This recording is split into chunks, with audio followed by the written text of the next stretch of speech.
ke sekelau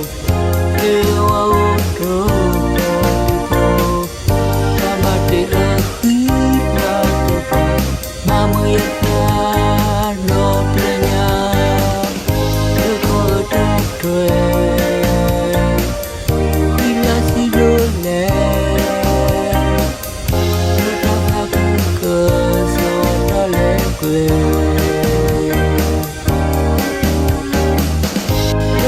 Peta kota ke eso senia Bukti malaka ke kera suya lapika Ilutola Yesu sabo oda ya aku Suya dole suya drobo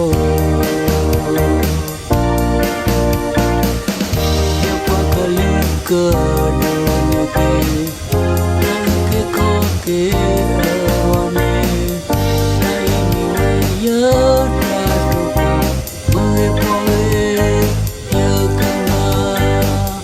ya kota tue masih nule setelah ke sekali kule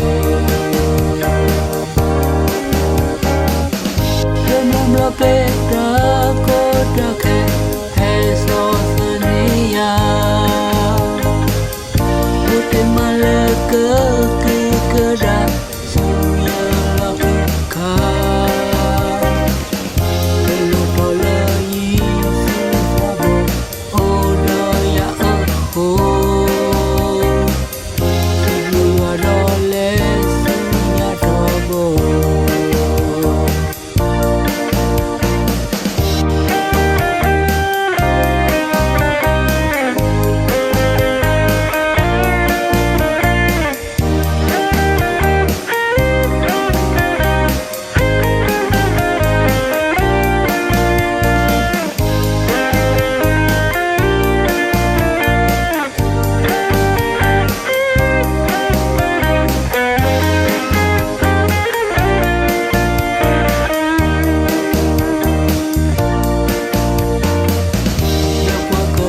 ke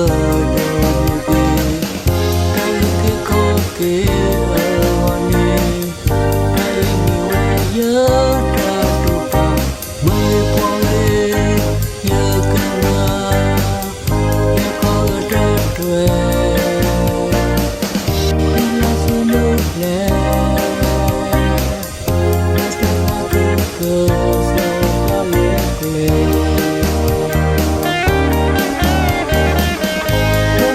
Peta kota ke eso senia Bukti malaka ke kera suya lapika Ilutola Yesu sabo oda ya aku Suya dole suya drobo